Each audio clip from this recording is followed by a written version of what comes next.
엔드코트. 이란 시민 8,800만 사냥꾼이 됐다. 엔드코트. 들고 일어난 이란 시민들.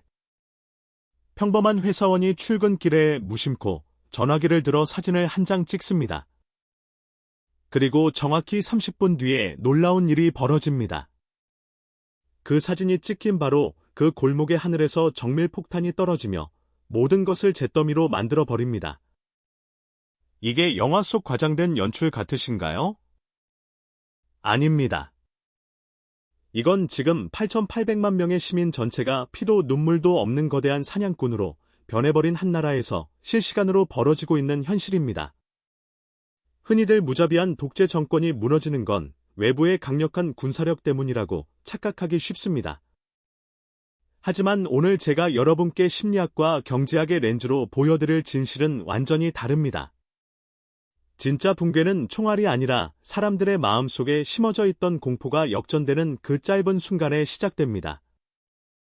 마치 숨을 쉬는 것조차 허락을 받아야 할 것 같은 숨막히는 공간에 갇혀본 적 있으신가요? 이 나라의 시민들은 무려 47년 동안 그런 보이지 않는 거대한 감옥 속에서 살아왔습니다. 동네 길목마다 총을 든 감시자들이 모래주머니 뒤에 숨어 사람들을 노려보았습니다. 매일 웃으며 인사하던 옆집 아저씨가 나를 밀고 하는 사람일 수도 있다는 끔찍한 의심을 품고 살아야만 했죠. 권력을 쥔 자들은 이런 식으로 사람들의 마음속에 깊은 불신과 두려움을 심어 놓았습니다. 내가 지켜보고 있다는 그 느낌 하나만으로 사람들은 스스로 자기 입을 틀어막고 행동을 통제하게 됩니다. 이것이 바로 모든 억압적인 집단이 사람들을 길들이는 가장 악랄하고 효과적인 심리 조종술입니다. 하지만 이 경고에 보이던 두려움의 벽이 2026년 2월에 완전히 박살 나버렸습니다. 하늘을 지키고 있던 방어망의 90%가 단 며칠 만에 연기처럼 사라져 버린 겁니다. 이제 이 나라의 하늘 위에는 외국의 무인 폭격기들이 아무런 방해 없이 유유히 날아다닙니다. 그리고 이 순간 억눌렸던 시민들의 손에 들린 작은 전화기들이 세상에서 가장 무서운 무기로 변하기 시작했습니다. 장을 보러 가던 아주머니가 골목에 숨어있는 억압자들의 위치를 찍어서 보안 메신저로 전송합니다. 커피를 마시던 대학생이 창밖으로 지나가는 군용 차량의 방향을 조용히 기록해서 넘깁니다. 이 정보들은 바다 건너 정보국으로 순식간에 전달되고 수많은 정보가 교차 검증되는 순간 하늘에 떠있던 무인기가 조용히 목표물을 향해 날아갑니다. 무인기는 곧바로 공격하지 않고 하늘에서 차갑게 내려다보며 기다립니다. 아무 죄 없는 평범한 사람들이 그 자리를 완전히 벗어날 때까지 숨죽여 기다리다가 오직 억압자들만 남겨진 그 짧은 틈을 타서 번개처럼 내리꽂습니다. 찍고 확인하고 쓸어버리는 이 완벽한 연쇄 타격망이 30분 안에 끝납니다. 여러분 직장이나 인간관계에서 여러분을 옥죄고 괴롭히는 사람들을 떠올려 보세요. 그 사람들이 정말로 강해서 여러분이 고개를 숙이는 걸까요? 절대 아닙니다. 그들은 단지 여러분이 그들을 두려워하고 있다는 사실 그 자체를 무기 삼아 강한 척 연기를 하고 있을 뿐입니다. 여러분이 마음속에서 그 두려움을 걷어내고 똑바로 눈을 마주치는 순간 그들의 진짜 나약하고 초라한 민낯이 드러납니다. 실제로 거리를 활보하며 사람들을 때리고 짓밟던 이 나라의 폭력배들이 지금 어떻게 행동하는지 아시나요? 시위대를 짓밟으려고 몽둥이를 들고 달려가던 그들이 머리 위에서 무인기의 모터 소리가 들리자마자 무기를 내팽개치고 쥐새끼처럼 골목길로 도망치고 있습니다. 물리적인 폭력과 억압이 무용지물이 되어버린 이 상황에서 과연 무엇이 수백만의 군대를 배신하지 않게 붙잡아 둘 수 있을까요? 신념일까요? 아니면 국가를 향한 맹세일까요? 인간의 충성심을 아주 차갑게 해부해보면 그것은 결국 하나의 철저한 거래일 뿐입니다.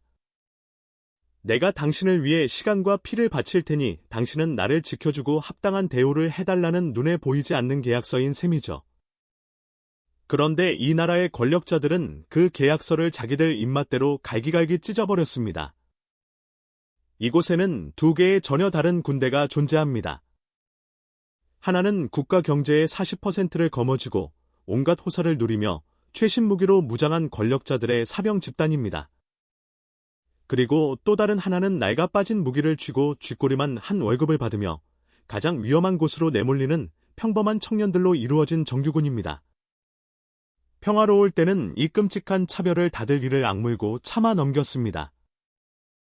하지만 생사가 오가는 전쟁터가 열리자 이 썩어빠진 불평등이 가장 잔인한 방식으로 터져나오기 시작했습니다. 가장 끔찍했던 사건은 최전선에서 온몸에 피를 흘리며 쓰러져간 정규군 부상병들이 권력자들의 전용 병원으로 실려갔을 때 벌어졌습니다. 같은 나라의 군복을 입고 나라를 위해 싸우다 다친 청년들입니다. 하지만 그 화려한 병원의 의료진들은 물자가 부족하다는 말도 안 되는 핑계를 대며 그 피 흘리는 청년들의 치료를 차갑게 거부했습니다. 나중에 하늘에서 내려다본 위성 사진을 통해 그 병원의 창고에 피와 약품이 가득 쌓여 있었다는 사실이 낱낱이 밝혀졌죠. 자기들의 피와 땀이 그저 권력자들의 재산을 지켜주기 위한 값싼 소모품으로 버려졌다는 것을 깨달은 순간 이 청년들의 마음속에서는 무엇이 무너져 내렸을까요? 이것을 심리학에서는 감정적 파산 상태라고 부릅니다. 더 이상 참아줄 인내심의 잔고가 바닥나버린 겁니다. 여러분 잠시 멈추고 아주 솔직하게 여러분의 인생을 되돌아봅시다. 가족 같은 회사라고 떠들면서 정작 여러분이 아프고 힘들 때는 철저하게 모른 척하는 직장에서 그 얄팍한 월급 봉투 하나 때문에 속이 썩어 문드러지면서도 억지로 버티고 계시지는 않나요? 나를 존중하지 않는 사람, 나를 그저 자기 목적을 위한 도구로만 쓰는 관계 속에서 나만 참으면 다 좋아질 거라고 스스로를 속이고 계신다면 지금 당장 이 영상에 좋아요를 눌러주세요. 그 작은 행동 하나가 나를 쓰레기처럼 취급하는 시스템의 용병으로 살지 않겠다는 여러분 스스로를 향한 조용하지만 강력한 맹세가 될 것입니다. 다시 돌아와서 그 얄팍한 월급 봉투마저 사라진다면 사람들은 어떻게 행동할까요? 2026년 3월 11일 권력의 마지막 숨통을 끊어놓는 치명적인 일격이 가해졌습니다. 군인들의 모든 월급과 연금을 관리하는 중앙은행의 핵심 전산망이 정밀 타격을 받고 통째로 날아가 버린 겁니다. 이건 단순한 건물 파괴가 아닙니다. 해커들이 미리 침투해서 백업 데이터까지 흔적도 없이 지워버렸기 때문에 돈을 주고 싶어도 줄 수 있는 방법 자체가 사라져버린 겁니다. 원래부터 돈의 가치가 폭락해서 휴지 조각이나 다름없던 월급이었지만 그 휴지 조각마저 영원히 사라져버린 순간 남아있던 일말의 충성심은 정확히 칠흑 같은 죄로 변해버렸습니다. 부대의 90%가 총을 버리고 흔적도 없이 사라져버린 것은 결코 그들이 비겁해서가 아닙니다. 그것은 철저하게 배신당한 사람들이 선택할 수 있는 가장 합리적이고 차가운 경제학적 결정이었을 뿐입니다. 그렇다면 부하들을 총알바지로 내몰고 돈줄까지 끊겨버린 이 권력의 꼭대기에 앉은 자들은 이 절망적인 상황에서 과연 어떤 선택을 했을까요? 가장 밑바닥에서 피 흘리는 병사들을 헌신짝처럼 버려둔 채 권력의 정점에 있는 자들은 과연 무엇을 했을까요? 놀랍게도 그들은 무너져가는 조국을 구하기 위해 총을 들지 않았습니다. 그들은 가장 먼저 자신들의 호화로운 저택으로 달려가 숨겨둔 금고를 열었습니다.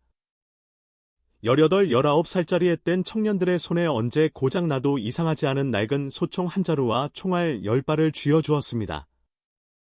그리고는 너희들은 조국을 위해 끝까지 싸우다 명예롭게 죽으라며 사지로 등을 떠밀었죠. 정작 본인들은 안전한 지하 요새에 숨어서 가짜 회사를 만들고 암호화폐를 돌리며 막대한 국가 재산을 빼돌리기 시작했습니다. 그들이 국민들의 피땀을 쥐어짜서 모은 돈은 비행기를 타고 터키와 두바이의 비밀 계좌로 조용히 빠져나갔습니다.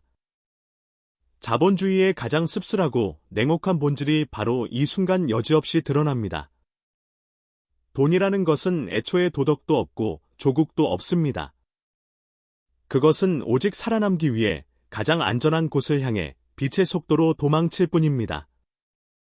그들이 평소에 그토록 목에 핏대를 세우며 외치던 애국심과 희생정신은 도대체 무엇이었을까요? 결국 자기들이 챙길 돈을 가방에 쓸어 담고 도망칠 시간을 벌기 위해 아무것도 모르는 평범한 사람들을 고기 방패로 삼으려는 역겨운 사기극이었던 겁니다. 우리는 여기서 권력자들이 위기 상황에서 사람들을 어떻게 조종하는지 그 악랄한 심리적 행동 양식을 똑똑히 기억해야 합니다. 회사가 어려울 때 윗사람들은 항상 고통 분담을 외치며 우리는 한 가족이라고 말합니다. 그러면서 직원들의 월급을 깎고 희생을 강요하죠. 하지만 정작 회사가 부도나기 직전이 되면 그들은 가장 먼저 자기 몫을 챙겨서 달아납니다. 국가든 기업이든 썩어빠진 조직의 끝자락에서 벌어지는 일은 늘 이렇게 소름 돋도록 똑같습니다. 그렇다면 미처 도망칠 배편을 구하지 못하고 궁지에 몰린 나머지 세력들은 어떻게 행동할까요? 백기를 들고 순순히 항복했을까요? 아닙니다. 이들은 패배를 인정하는 대신 이성을 완전히 잃고 미쳐 날뛰기 시작했습니다. 자신들이 쥐고 있던 모든 권력과 재산을 잃게 되었다는 사실을 깨달은 순간 이들의 뇌는 정상적인 사고를 멈췄습니다. 어차피 내가 죽을 판이니 너희들도 다 같이 피눈물을 흘려보자는 아주 악질적인 파멸의 길을 선택한 겁니다. 이성을 잃은 잔존 세력들은 자신들을 공격하는 군대 대신 애꿎은 민간 상선들을 닥치는 대로 공격하기 시작했습니다. 전쟁과 아무 상관도 없는 중립국의 석유 저장소에 불을 지르고 바다를 지나가는 상인들의 배를 무자비하게 폭격했습니다. 심지어 과거에 자신들에게 막대한 돈을 대주며 뒤를 봐주던 우방국의 배마저 공격하는 기행을 저질렀습니다. 평범한 어부의 배로 위장한 작은 보트에 폭탄을 가득 싣고 바다 한가운데서 자폭 테러를 시도하기도 했습니다. 적인지 아군인지 구별하는 상식마저 내던진 채 세상 전체를 향해 묻지마식 화풀이를 하고 있는 겁니다. 우리는 이 끔찍한 파멸의 몸부림에서 아주 중요하고 실용적인 삶의 교훈을 하나 얻어야 합니다. 여러분의 인생에서도 잃을 것이 아무것도 없는 사람, 더 이상 밑바닥으로 떨어질 곳이 없는 독성 가득한 사람을 마주칠 때가 분명히 올 겁니다. 그들이 궁지에 몰려 이빨을 드러낼 때 여러분은 절대 그들과 시시비비를 가리거나 논리로 이기려고 들면 안 됩니다. 그들은 여러분과 합리적인 대화를 해서 문제를 해결하려는 게 아닙니다. 그저 자기가 무너져 내리는 그 더러운 진흙탕 속으로 여러분의 발목을 잡아 끌고 들어가 같이 죽기를 바랄 뿐입니다. 이런 사람을 만나면 어떻게 해야 할까요? 그들을 이해하거나 고쳐보려고 아까운 시간을 낭비하지 마세요. 미련 없이 뒤돌아서서 최대한 멀리 도망치는 것만이 유일한 정답입니다. 과연 이 피비린내 나는 폭주의 끝에는 무엇이 기다리고 있을까요? 47년이라는 긴 세월 동안 끔찍한 폭력과 공포로 사람들을 짓누르던 거대한 제국은 지금 그렇게 잿더미로 변해가고 있습니다. 이 무자비한 괴물의 숨통을 끄는 것은 영화에 나오는 장엄한 전투나 어마어마한 파괴력을 가진 미사일 한 방이 아니었습니다. 그것은 속고만 살아온 19살짜리 청년이 자신을 배신한 낡은 군복을 쓰레기통에 처박아버린 그 서늘한 분노였습니다. 그리고 늘 고개를 숙이고 걷던 평범한 시민들이 두려움을 떨쳐내고 하늘을 향해 치켜든 수천만 대의 작은 전화기였습니다. 결국 아무리 견고해 보이는 억압적인 집단도 그것을 지탱하는 마음속의 굴복이 무너지면 한순간에 썩은 나무처럼 쓰러져 버립니다. 사람들의 마음속에서 두려움이 사라지고 그 자리를 차가운 경멸과 분노가 채우는 그 순간 억압자의 모든 권력은 사라지는 것입니다. 여러분, 지금 제가 들려드린 이 이야기가 그저 지구 반대편 먼 나라에서 벌어지는 남의 일처럼 들리시나요? 절대 그렇지 않습니다. 여러분의 숨통을 조이는 독재자는 저 먼 중동의 모래사막에만 있는 것이 아닙니다. 그것은 매일 아침 출근길을 지옥으로 만드는 억압적인 직장 상사일 수도 있습니다. 아니면 끊임없이 여러분의 자존감을 갉아먹고 마음을 교묘하게 조종하는 가짜 친구일 수도 있습니다. 어쩌면 실패가 두려워 아무런 새로운 시도조차 하지 못하게 만드는 여러분 마음속의 나약함 그 자체가 가장 무서운 독재자일지도 모릅니다. 부당한 대우를 받으면서도 꾹 참고 침묵할 때의 말도 안 되는 불합리한 요구에 그저 좋은 게 좋은 거라며 고개를 끄덕일 때마다 여러분은 스스로 그 독재자에게 여러분의 소중한 권력을 헌납하고 있는 것입니다. 권력은 결코 스스로 태어나거나 하늘에서 거저 떨어지는 것이 아닙니다. 그것은 여러분이 두려움에 떨며 바치는 복종과 굴복을 양분으로 삼아 괴물처럼 덩치를 키워나갑니다. 이제 화면을 끄기 전에 거울 속에 자신에게 단 하나만 아주 냉정하게 질문해 보십시오. 나는 지금 누구의 허락을 받으며 살고 있는가? 내 시간과 에너지 그리고 내 존엄성을 갉아먹는 그 누군가에게 무의식적으로 동의해주고 있지는 않은가? 만약 조금이라도 찔리는 구석이 있다면 오늘 당장 그 지긋지긋한 마음속의 노예 계약서를 갈기갈기 찢어버리십시오. 당신은 누군가의 욕심을 채워주기 위해 태어난 소모품이 아닙니다. 이제는 우리를 뜯어먹으려는 자들 앞에서 순한 양처럼 고개를 숙이고 살아가는 것을 당장 멈춰야 합니다. 사냥꾼의 총구 앞에서 벌벌 떨며 도망치는 가여운 사냥감이 될 것인가? 아니면 내 삶의 온전한 주도권을 단단히 쥐고 나를 위협하는 불의와 두려움을 거침없이 사냥할 것인가? 그것은 오직 지금 이 순간 여러분의 선택에 달려 있습니다. 오늘 제가 들려드린 이 서늘한 이야기가 여러분의 굳게 다친 머리를 망치로 내려친 것처럼 아프고 또 뼈저리게 느껴졌다면 지금 당장 구독 버튼을 눌러주세요. 저는 여러분의 상처받은 감정을 따뜻하게 위로하고 다 잘 될 거라는 달콤하고 값싼 거짓말을 속삭여주기 위해 이 자리에 있는 것이 아닙니다. 저는 이 차갑고 냉혹한 세상에서 여러분이 스스로를 지키고 더 예리하고 단단하게 살아남을 수 있도록 뼈를 때리는 현실적인 진실만을 전해드리겠습니다. 두려움이라는 낡은 허물을 벗어던진 여러분의 눈부신 사냥을 진심으로 응원합니다. 다음 영상에서 훨씬 더 날카로운 시선과 차가운 분석으로 찾아뵙겠습니다.